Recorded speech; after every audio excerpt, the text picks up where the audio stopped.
Vamos fechar nossos olhos então, fazer a nossa oração de hoje. Senhor, meu Deus, meu Pai, glorificado seja o teu santo nome. Obrigada, Senhor, por mais um dia. Obrigada por estar conosco mais uma vez. Senhor, nós clamamos a Ti. Vem, Espírito Santo do Senhor. Coloca a Tua mão sobre nós. Tem misericórdia de nós. Que nós possamos aprender a confiar mais em Ti, aprender a fazer a Tua vontade. Nós possamos aprender, Senhor, e fala conosco, testifica no nosso coração aquilo que o Senhor quer passar para nós.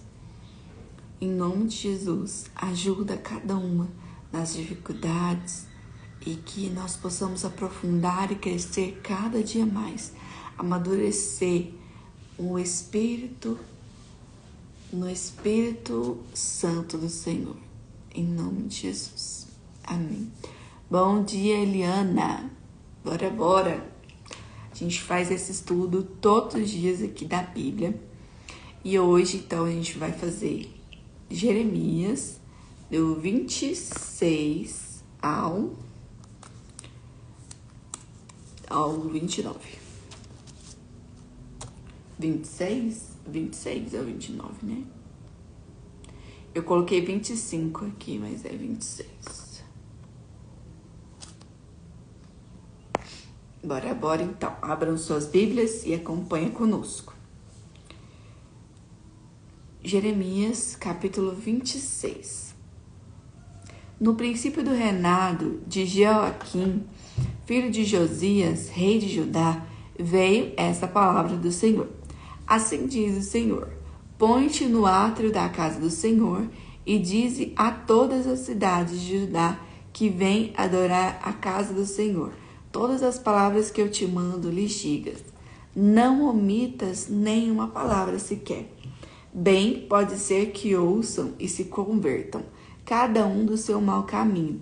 Então me arrependerei do mal que intento fazer-lhes, por causa da maldade das suas ações.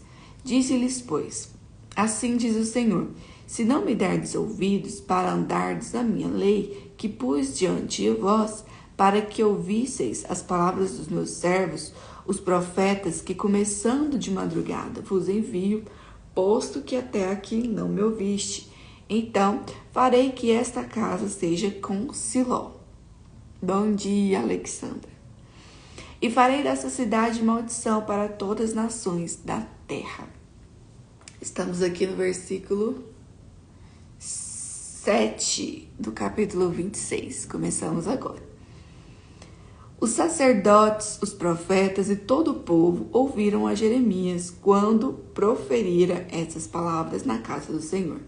Tendo Jeremias acabado de falar tudo quanto o Senhor lhe havia ordenado que dissesse a todo o povo, lançaram mão dele os sacerdotes, os profetas e todo o povo, dizendo: serás morto, porque profetizas em nome do Senhor, dizendo: será como Siló esta casa e essa cidade desolada e sem habitantes?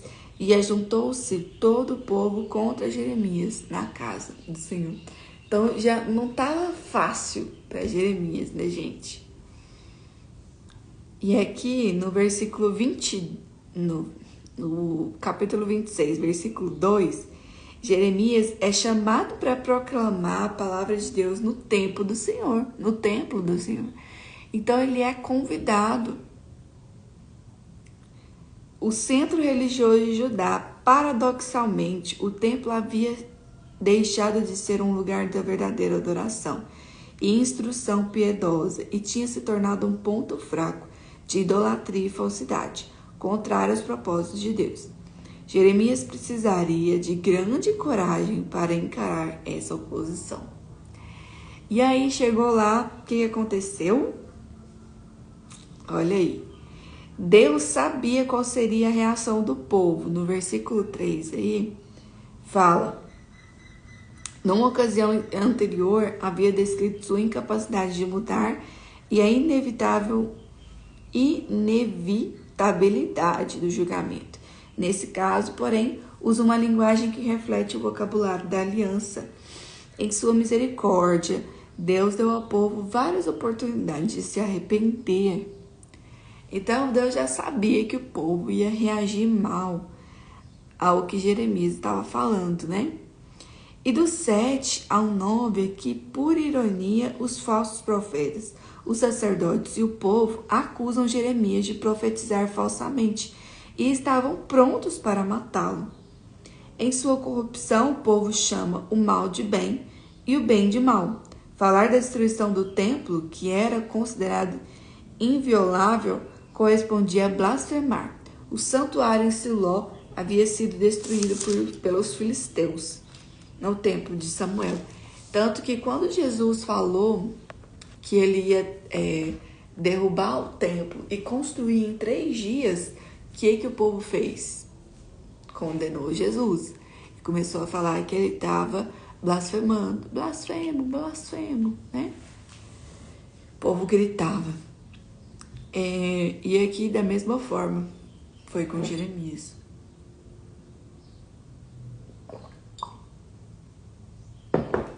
Versículo 10. Tendo os príncipes de Judá ouvido essas coisas, subiram da casa do rei à casa do Senhor e se assentaram à entrada da porta nova da casa do Senhor. Então os sacerdotes e os profetas falaram aos príncipes e a todo o povo, dizendo: Este homem é réu de morte, porque profetizou contra essa cidade, como ouvistes com os vossos pais ou com vossos próprios ouvidos. Falou Jeremias a todos os príncipes e a todo o povo, dizendo: O Senhor me enviou a profetizar contra essa casa e contra essa cidade todas as palavras que ouvistes. Agora, pois, emendai os vossos caminhos e as vossas ações, e ouve a voz do Senhor, vosso Deus. Então se arrependerá o Senhor do mal que falou contra vós. Quanto a mim, eis que estou nas vossas mãos. Fazei de mim o que for bom e reto, segundo vos parecer. Sabei, porém, com certeza, que se me matardes a mim, trarei sangue inocente sobre vós, sobre essa cidade e sobre os seus moradores, porque, na verdade, o Senhor me enviou a vós outros, para me ouvirdes dizer-vos essas palavras. Então disseram os príncipes e todo o povo aos sacerdotes e aos profetas: Este homem não é réu de morte, porque em nome do Senhor, nosso Deus, nos falou. Também se levantaram alguns dentre os anciãos da terra e falaram a toda a congregação do povo, dizendo: Miqueias, o moratista, profetizou nos dias de Ezequias, rei de Judá, e falou a todo o povo de Judá, dizendo: Assim disse o Senhor dos Exércitos: Sião será lavrada como um campo. Jerusalém se tornará em montões de ruínas, e o monte do templo numa colina coberta de mato. Mataram-no, acaso, Ezequias, rei de Judá, e todo Judá? Antes não temeu este ao Senhor, não implorou o favor do Senhor, e o Senhor não se arrependeu do mal que falara contra eles, e traríamos nós tão grande mal sobre a nossa alma? Bom dia a todos vocês que estão entrando. Aqui nos versículos 12 ao 19, Jeremias apresenta então a sua defesa com sucesso, né? Ele afirmou com toda a sua força que a sua autoridade era proveniente de Deus. O profeta Miqueias, que predisse a destruição do templo no tempo de Ezequias, é citado como precedente. A vida de Miqueias também foi poupada, né? Bispa Dulce, oi mamãe, Helena aqui. Gracinha. Oi meu amor, tudo bem? Você dormiu bem? Conta pra mamãe, como que foi? Dormi aí na vovó. Bom dia, DJ Valmir Martim. Bom dia. Dani. Yolanda, Tainara, Fernanda, Letícia, Marilza. Sejam todos bem-vindos. Nós estamos lendo, então, Jeremias 26. No versículo 20, a execução do profeta Urias. Também houve outro homem, tô debaixo de coberta com a fofó. Gracinha. Também houve outro homem, Urias, filho de Semaías, de Kiriate Jearim, que profetizava em nome do Senhor. Foi legal de mim aqui. Gracinha. E profetizou contra essa cidade e contra essa terra, segundo todas as palavras de Jeremias. Ouvindo o rei Jeoaquim e todos seus valentes e todos os príncipes e suas palavras, procurou o rei matá-lo, mas ouvindo Urias, temeu, fugiu e foi para o Egito. O rei Jeoaquim também enviou a Eunatã, filho de Aquibor, ao Egito, e com ele outros homens. Eles tiraram a Urias do Egito e trouxeram ao rei Jeoaquim. Este mandou feri-lo à espada e lançar-lhe o cadáver nas sepulturas da plebe. Porém, a influência de Aicão, filho de Safã, protegeu a Jeremias, que não o entregasse nas mãos do povo para ser morto. Então, a vida de Jeremias foi poupada, né? Mas aqui, ó, do versículo 20 ao 24, a ameaça de morte era real. E as únicas informações que temos sobre Urias se encontraram registradas aqui. Essa passagem mostra claramente que havia pelo menos mais um profeta pregando a palavra de Deus em Judá no tempo de Jeremias. Esse último é mais conhecido porque seus sermões e observações foram registrados por escrito. Então, aqui é engraçado porque até meu esposo mesmo falou. A gente estava vendo uma série essa semana passada, eu acho. E aí tinha um homem lá gritando na praça. A cidade estava assim terrivelmente pecaminosa também. Do mesmo jeito aqui. E parecia Babilônia mesmo, né? Tava assim, todo mundo fazendo coisa errada, num beco escuro e tudo. E aí tinha um pregador lá gritando, com todos os pulmões, que Jesus estava voltando, né? Arrependa-se, arrependa-se, Jesus está voltando. E isso foi, deve ter sido ali em 1000 e alguma coisa. Eu sei que tem muito tempo, né? E essa série foi feita. E aí ele falando, e deve ser o pensamento de muitas pessoas. Ele falando que desde sempre existiam pessoas gritando, né? Arrependa-se, arrependa-se. E eu falei sim, e sempre vai ter. Ou seja, desde aquele tempo, desde esse tempo aqui, desde antes de Cristo, Deus manda profetas, Deus manda pregadores, Deus manda pessoas falando, arrependam-se, arrependam-se. Hoje, né, depois de Jesus, a mensagem é Jesus está voltando. E aí as pessoas podem falar assim, mas tem quanto tempo que Jesus está voltando? Tem mais de 2000 anos que Jesus está voltando? Sim, porque toda vez que alguém morre, Jesus voltou para essa pessoa. Então Jesus realmente está voltando. E mais rápido do que nós podemos imaginar. Porque a qualquer momento pode chegar a hora. Não se sabe o dia e a hora. Quem morreu, Jesus já voltou para essa pessoa. Não tem mais o que ela pode fazer.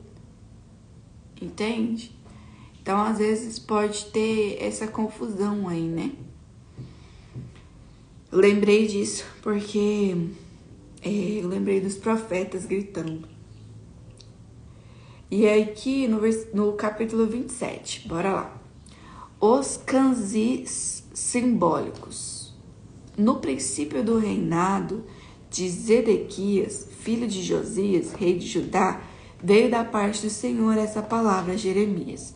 Assim me disse o Senhor: faze correias e canzis e põe-nos ao pescoço.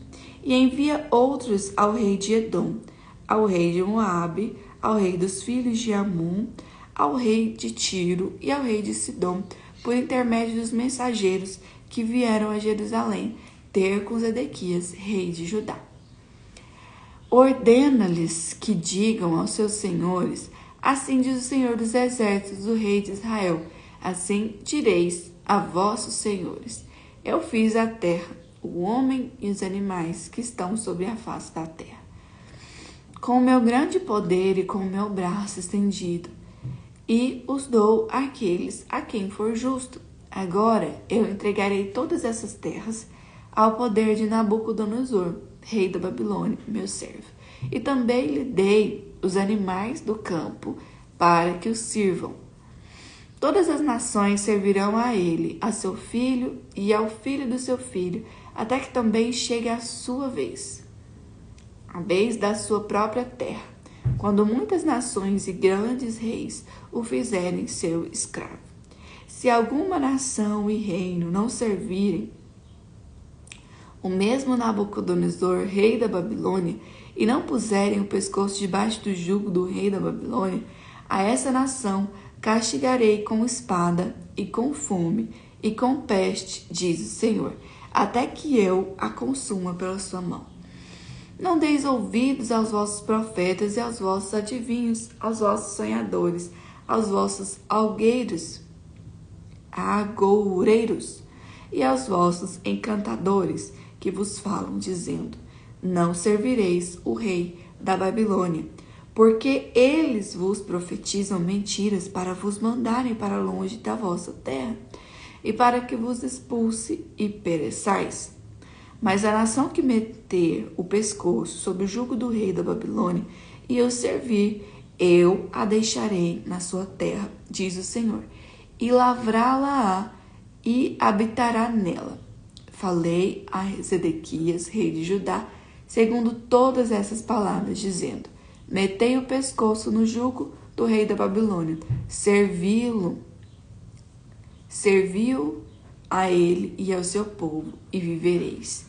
Por que morrerias tu e o teu povo à espada, à morte e de peste, como o Senhor disse, com respeito à nação que não servir ao rei da Babilônia? Não deis ouvidos às palavras dos profetas que vos dizem: não servireis ao rei da Babilônia. É mentira o que eles profetizam. Porque não os enviei, diz o Senhor, e profetizam falsamente em meu nome, para que vos expulse e pereçais, vós e eles que vos profetizam. Também falei aos sacerdotes e todo esse povo, dizendo: assim diz o Senhor, não deis ouvidos às palavras dos vossos profetas que vos profetizam, dizendo: eis que os utensílios da casa do Senhor voltarão em breve da Babilônia. É mentira o que eles vos profetizam.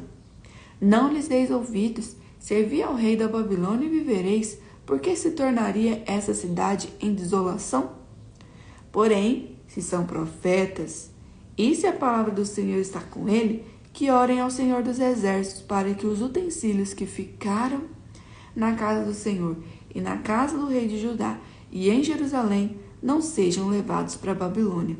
Porque assim diz o Senhor acerca das colunas do mar, dos suportes e dos restantes utensílios que ficaram na cidade, os quais Nabucodonosor, rei da Babilônia, não levou, quando deportou de Jerusalém para a Babilônia a Jeconias, filho de Joaquim, rei de Judá, assim como a todos os nobres de Judá e de Jerusalém. Sim, isso diz o Senhor dos exércitos, o Deus de Israel, acerca dos utensílios que ficaram na casa do Senhor e na casa do rei de Judá e em Jerusalém. à Babilônia serão levados, onde ficarão até o dia em que eu atentar para eles, diz o Senhor. Então os farei trazer e os devolverei a este lugar. Amém? Então aqui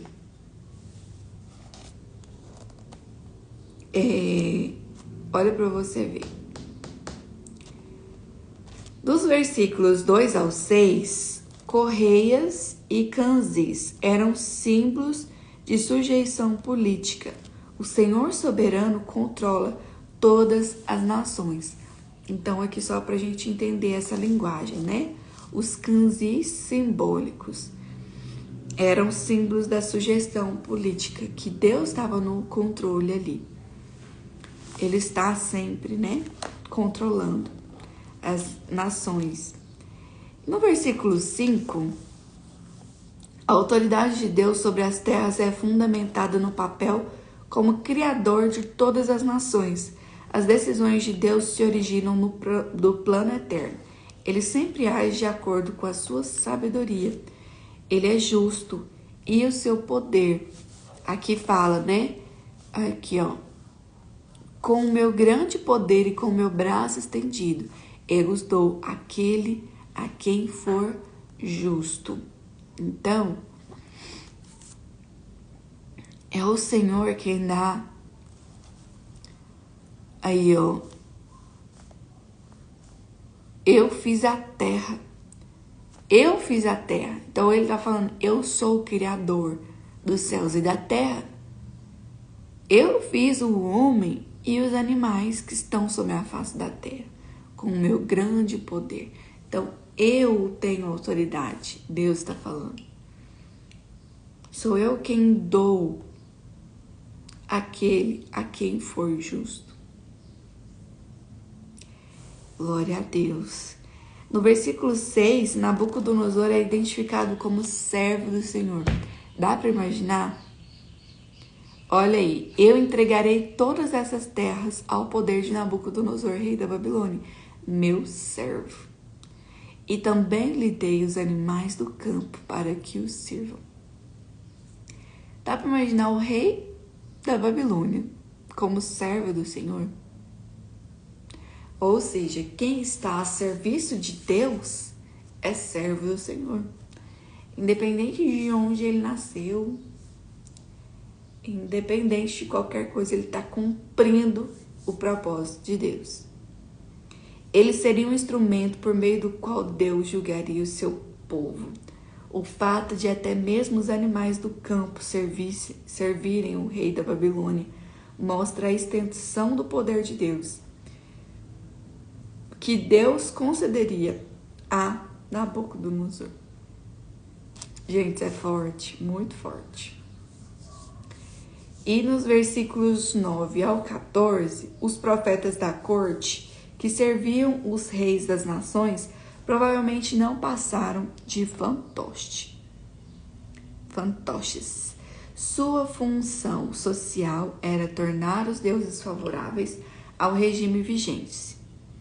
Assim, mesmo sobre a iminência de uma invasão, por vezes ainda proclamavam vitória ou paz, o que tivesse a maior probabilidade de agradar o rei.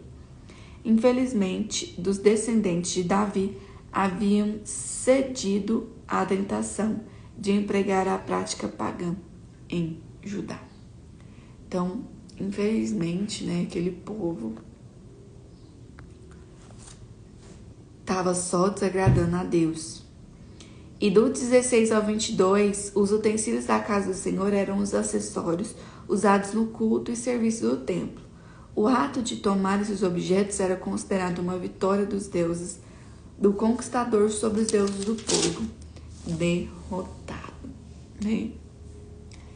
E aqui eles estavam achando que nada ia acontecer, mas Deus afirmando o tempo todo, sim, vai acontecer, porque eu tô mandando, porque eu sou o Deus Todo-Poderoso. No capítulo 28, então, bora lá. Vamos ler o capítulo 28 e depois a gente comenta sobre ele. A luta de Jeremias com o falso profeta Ananias.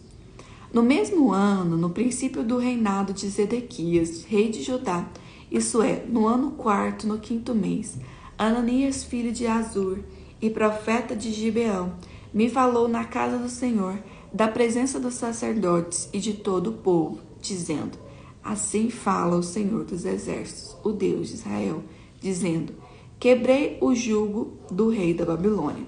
Dentro de 2 anos, eu tornarei a trazer a este lugar todos os utensílios da casa do Senhor, que daqui tomou Nabucodonosor, rei da Babilônia, levando-os para a Babilônia.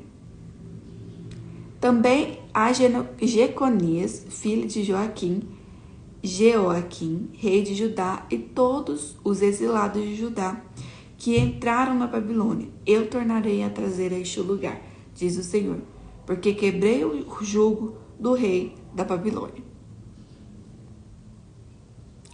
Então respondeu Jeremias, o profeta, ao profeta Ananias, na presença dos sacerdotes e perante todo o povo que estava na casa do Senhor. Disse, pois, Jeremias, o profeta: Amém, assim diz o Senhor, confirme o Senhor as tuas palavras que te profetizaste, e torne ele a trazer da Babilônia a este lugar os utensílios da casa do Senhor e todos os exilados. Mas ouve agora essa palavra que eu falo a ti e todo o povo, para que ouçais. Os profetas que houve antes de mim e antes de ti, desde a antiguidade, profetizaram guerra, mal e peste contra muitas terras e grandes reinos. O profeta que profetizar paz, só ao cumprir-se a palavra será conhecido como profeta de fato enviado do Senhor. Então o profeta Ananias tomou os cansis do pescoço de Jeremias, o profeta, e os quebrou. E falou na presença de todo o povo: Assim diz o Senhor: Deste modo, dentro de 2 anos, quebrarei o jugo de Nabucodonosor, rei da Babilônia, de sobre o pescoço de todas as nações. E Jeremias, o profeta, se foi, tomando o seu caminho. Mas depois que Ananias, o profeta, quebrou os canzis de sobre o pescoço do profeta Jeremias, veio a este a palavra do Senhor, dizendo: Peraí, né? Você acha que vai ficar assim? Acha que vai ficar barato? Vai e fala Ananias, dizendo assim: Assim diz o Senhor: Canzis de madeira quebraste, mas em vez deles fazeis canzis de ferro, porque assim diz o Senhor dos exércitos, o rei de Israel: Jugo de ferro pus sobre o pescoço de todas essas nações, para servirem a Nabucodonosor, rei da Babilônia, e o servirão. Também lhe dei os animais do campo. Disse Jeremias, o profeta, ao profeta Ananias: Ouve agora, Ananias. O Senhor não te enviou, mas tu fizeste que esse povo confiasse em mentiras. Pelo que assim diz o Senhor: Eis que te lançarei de sobre a face da terra. Morrerás este ano, porque pregaste rebeldia contra o Senhor. E morreu, pois, o profeta Ananias, no mesmo ano, no 7º mês.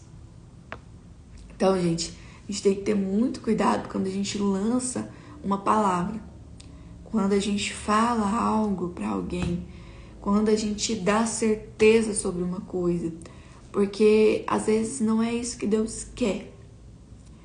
Então é melhor você falar: olha, vamos orar, ora, pede para Deus sabedoria, pede para Deus discernimento. Quando você for dar um conselho, né, se o conselho fosse bom, ninguém ficava dando conselho assim, a todo vento, né? Mas que nós possamos ter sabedoria. Na hora de aconselhar, se alguém te pedir um conselho, pede para Deus primeiramente sabedoria, para que você não fale aquilo que Deus não quer falar, né? Ananias, ele era um profeta do Senhor, só que ali ele estava falando aquilo que o povo queria ouvir. ele estava já profetizando coisas que Deus não queria passar, não era a mensagem que Deus queria entregar para aquele povo. Então, muito cuidado, né, gente? Na hora de passar uma mensagem. Na hora de falar algo para alguém. Porque quando você dá um conselho para alguém, eu falo isso na mentoria. Quando você aconselha alguém, você é responsável pelo que a pessoa vai fazer. Você quer ser responsável pelo erro ou pelo acerto de alguém? Né?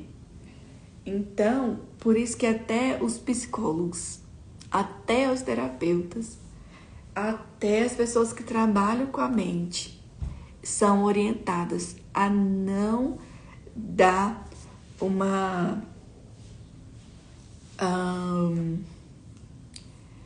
não dá algo assim, uma verdade absoluta sobre algo, mas levar o paciente, levar a pessoa que ela está atendendo a refletir, a tirar a sua própria conclusão de si mesma, do que ela precisa, né?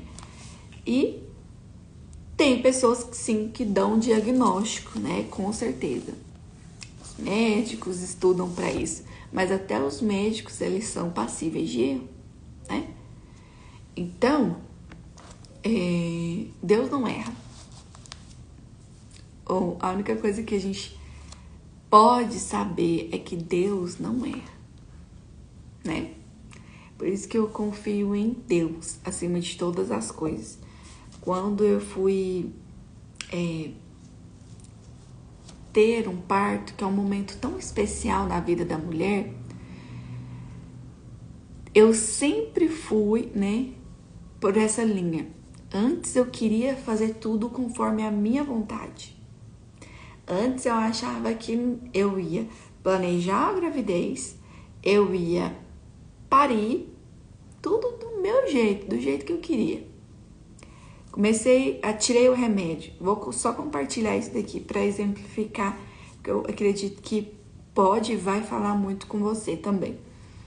Tomei o remédio em janeiro de 2020. Tirei o remédio, na verdade. Tirei o remédio e comecei a tomar ácido fólico para preparar o útero.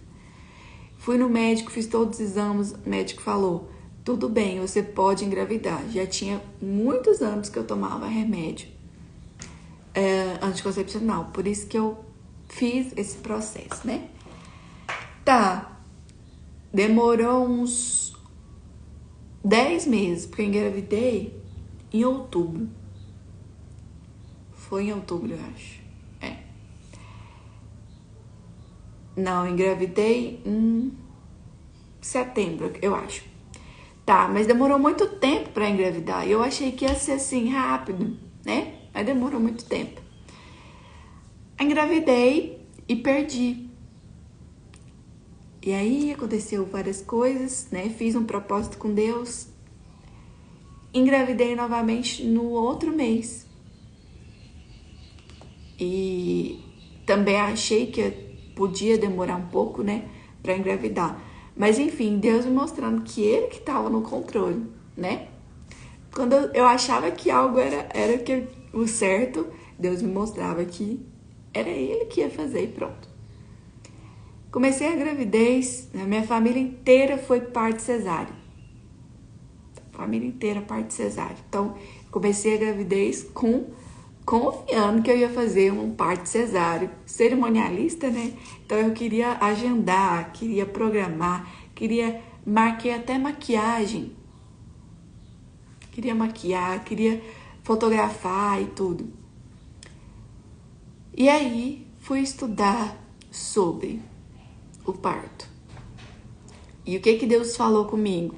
O parto é feito para ser normal, natural. Então, é Deus que vai controlar isso. Não era eu, novamente, que ia controlar o parto. Então, o que Ele queria para mim era que eu deixasse Ele fazer. E foi o que eu fiz.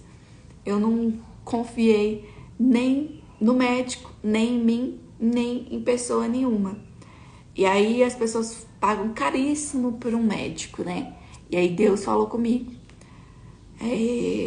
Não é o médico que vai fazer o parto. O médico, e foi exatamente na gravidez da minha primeira filha, o médico só assistiu o parto. Ele só assistiu. Eu que tava ali, né? Eu e Deus, praticamente, né? É claro que eles estavam monitorando, eles estavam me auxiliando, né? Primeiro filho e tudo. Fiquei muito tempo lá na maternidade, em trabalho de parto, né? Todas as fases certinhas, né? Tudo. Graças a Deus que tinha os médicos. Mas é Deus que dá a última palavra. E com o Arthur foi da mesma forma. O meu último filho, né? Eu pedi para Deus que fosse rápido dessa vez. E quase que ele nasceu no carro. Eu fui para a maternidade, eu estava ali já, né, em trabalho de parto, dando meu nome para recepcionista. Eu falei, tá nascendo. E aí eu já tava bem natural, né? Parindo mesmo o Arthur. E a enfermeira veio correndo com a maca e falou, tá nascendo mesmo. Já me colocou na maca e pronto. Então, assim, tem gente que só faz se tiver aquele médico caríssimo. E eu falei, não, eu confio em Deus. Meu Deus é maior do que qualquer médico, sabe? Eu poderia, sim, ter escolhido a maternidade topíssima aqui e tal, né? Mas eu preferi confiar no que Deus já tinha me falado, que eu já sabia que seria rápido. Eu já sabia o horário exato que ele ia nascer. Eu tava um dia antes, domingo, comendo pizza depois do culto. E eu senti algumas contrações. E eu falei para todo mundo na mesa, o Arthur vai nascer hoje. E aí a minha irmã ia ficar com a Helena, a Camila ia ficar com a Helena. E a gente deixou eles em casa, a gente ia com eles, né? A igreja que a gente ia era em Trindade. E a gente tava em Trindade comendo pizza, 00:30. Eu comi uns 4 pedaços de pizza, tava me esbaldando e sentindo contração. E aí eu falei pra minha irmã, as contrações vão continuar. E 4:30 eu passo aqui para deixar a Helena e o Arthur vai nascer. E foi exatamente esse horário, gente. Deus moveu tudo e foi exatamente esse horário. Eu ia ficar mais em casa, só que acabou a água. Aí tava com um problema lá, que a nossa caixa não tava enchendo e tava só na água da rua. E aí a água da rua tava chegando só de manhã cedinho, de madrugada não tinha. E aí, como não tinha água e eu queria ficar debaixo do chuveiro, eu falei, vamos logo pra maternidade. E aí a gente foi o tempo de chegar lá na recepção. Deu tudo certo, graças a Deus. Então, quando você confia em Deus, não importa quem fale qualquer coisa pra você. Se Deus falou com você, você já tem aquela certeza. Fé é isso. Fé é a certeza das coisas que ainda não aconteceram. Entende?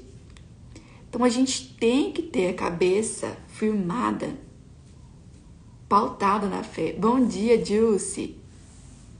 Cabeça e o coração pautada na fé e não em coisas de homens, né?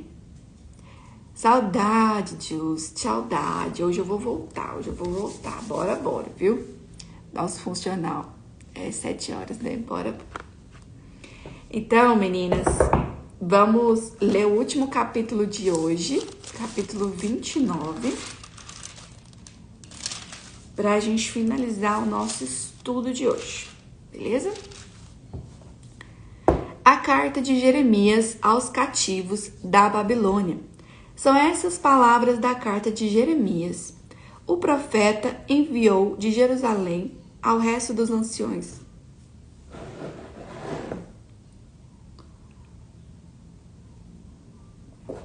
do cativeiro, como também aos sacerdotes, aos profetas e a todo o povo que Nabucodonosor havia deportado de Jerusalém para a Babilônia. Depois de saírem de Jerusalém, o rei Jeconias, a rainha mãe, os oficiais, os príncipes de Judá e Jerusalém e os carpinteiros e ferreiros. A carta foi mandada por intermédio de Elassa, filho de Safã, e de Gemarias, filho de Ilquias, os quais Zedequias, rei de Judá, tinha enviado à Babilônia, a Nabucodonosor, rei da Babilônia, e dizia: Assim diz o Senhor dos Exércitos, o Deus de Israel, a todos os exilados que eu deportei de Jerusalém para a Babilônia.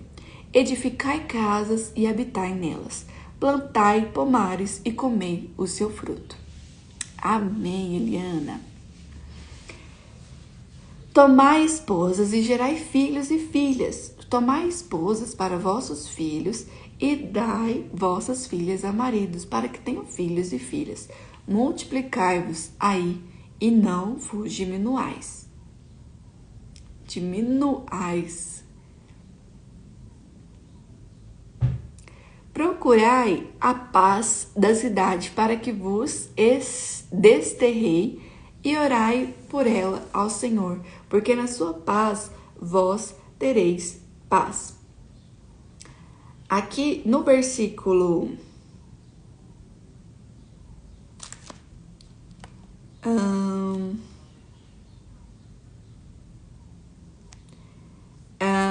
no versículo 3, tanto o Império Assírio quanto o Babilônico possuíam sistemas razoavelmente desenvolvidos de correspondência oficial e transmissão de instruções militares.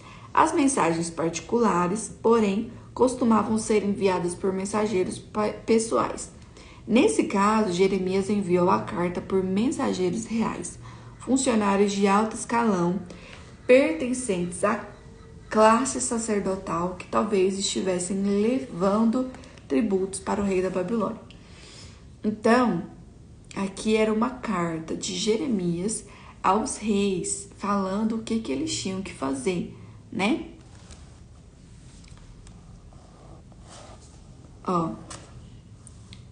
No versículo 8, fala assim: Porque assim diz o Senhor dos Exércitos, o rei de Israel: Não vos enganem os vossos profetas que estão no meio de vós, nem os vossos adivinhos, nem deis ouvidos aos vossos sonhadores, que sempre sonham segundo o vosso desejo. Porque falsamente vos profetizam eles em meu nome. Eu não os enviei, diz o Senhor. Assim diz o Senhor: logo que se cumprem para a Babilônia 70 anos, atentarei para vós outros e cumprirei para convosco a boa palavra, a minha boa palavra, tornando a trazer-vos para este lugar. Olha aí, eu amo esse versículo. E esse versículo ele vem de encontro a tudo que eu vou fazer, gente. E eu realmente falo para vocês, tenha esse versículo firmado no seu coração. Já comecei até a emocionar, que meu nariz fica vermelho, vocês já sabem. Eu é que tenho os pensamentos, eu é que sei que pensamentos tenho a vosso respeito, diz o Senhor. Pensamentos de paz e não de mal, para vos dar o fim que desejais. Então, o que Deus estava falando? Mesmo que aquele povo esteja fazendo mal, mesmo que o julgamento seja, esse versículo é maravilhoso, mesmo que seja o julgamento para que eles fossem mandados para uma terra, outra terra, mandados para a Babilônia, como servos, né? Como escravos na Babilônia. Eu é que sei os pensamentos que eu tenho a vosso respeito. Então, mesmo que aconteça algo na sua vida e você pensa assim: nossa, isso aqui é terrível, eu não aguento isso daqui, porque isso daqui é um castigo, mesmo quando está tudo ruim. Deus tem algo para te ensinar. Eu é que sei os pensamentos que eu tenho a vosso respeito, pensamentos de bem e não de mal. Pensamentos de paz. Então a gente tem que aprender a viver na plena confiança do Senhor, descansando, porque a vida não é só flores, né? Como se diz aí, né? Como o meme fala, a vida não é um morango. Não é tudo maravilhoso o tempo todo. Mas a gente tem uma promessa. Eu é que sei os pensamentos que tenho a vosso respeito, diz o Senhor. Então confia que tudo vai dar certo. Confia. Então me invocareis, passarei a orar a mim, e eu vos ouvirei. Buscar-me-eis e me achareis quando me buscardes de todo o vosso coração. Sereis achado de vós, diz o Senhor, e farei a vossa sorte, congregar-vos-ei de todas as nações e de todos os lugares, para onde vos lancei, diz o Senhor, e tornarei a trazer-vos ao lugar de onde vos mandei, para o exílio. Vós dizeis, o Senhor nos suscitou profetas na Babilônia.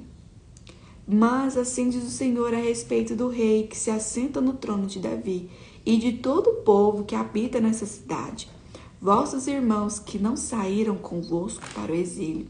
Assim diz o Senhor dos exércitos, eis que enviarei contra eles a espada, a fome e a peste, e fá-los-ei como a figos ruins, que, de ruins que são, não se podem comer. Persegui-los-ei com a espada, a fome e a peste. Fá-los-ei um espetáculo horrendo para todos os reinos da terra, e os porei por objeto de espanto e de assombro, e de opróbrio entre todas as nações para onde estiver arrojado, porque não deram ouvidos às minhas palavras, diz o Senhor, com as quais, começando de madrugada, lhes enviei os meus servos, os profetas, mas vós não os escutardes, diz o Senhor. Vós, pois, ouve a palavra do Senhor, todos os do exílio, que enviei de Jerusalém para a Babilônia. Assim diz o Senhor dos exércitos, o Deus de Israel, acerca de Acabe, filho de Colaías, e de Zedequias, filho de Maacéias, que vos profetizam falsamente em meu nome. Eis que os entreguei nas mãos de Nabucodonosor, rei da Babilônia, e ele os ferirá diante dos vossos olhos. Daí surgirá nova espécie de maldição entre os exilados de Judá que estão na Babilônia. O Senhor te faça como a Zedequias e como a Acabe, os quais o rei da Babilônia assou no fogo. Portanto, fizeram loucuras em Israel, cometeram adultérios com as mulheres de seus companheiros e anunciaram falsamente em meu nome palavras que não lhes mandei dizer. Eu sei e sou testemunha disso, diz o Senhor. A Semaías, o Nelamita, falarás dizendo, assim diz o Senhor dos exércitos, o Deus de Israel. Portanto, enviaste no teu nome cartas a todo o povo que está em Jerusalém, como também a Sofonias, filho de Maacéias, o sacerdote, e a todos os sacerdotes, dizendo, o Senhor te pôs por sacerdote em lugar do sacerdote Joiada, para que sejas encarregado da casa do Senhor sobre todo homem fanático que quer passar por profeta, para o lançares na prisão e no tronco. Agora, pois, por que não repreendestes a Jeremias, o Anatotita, que vos profetiza? Pois nos enviou mensageiros à Babilônia para nos dizer, há de durar muito o exílio, edificar casas e habitai nelas, plantai pomares e comei o seu fruto. Sofonias, o sacerdote, leu essa carta aos ouvidos do profeta Jeremias. Então veio a palavra do Senhor, dizendo: manda dizer a todos os exilados, assim diz o Senhor acerca de Semaías, o Nelamita. Portanto, Semaías vos profetizou, não havendo eu o enviado, e vos fez confiar em mentiras. Assim diz o Senhor: eis que castigarei a Semaías, o Nelamita, e a sua descendência.